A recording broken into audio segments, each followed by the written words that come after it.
நீதானா Kakashi? அப்படின்னா இவ்வளவு நாளா இங்கதான் இருந்தீங்களா?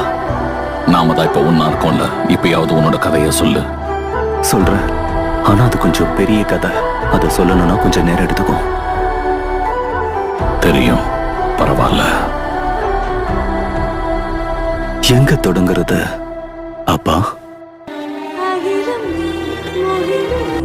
சிகரம் நீ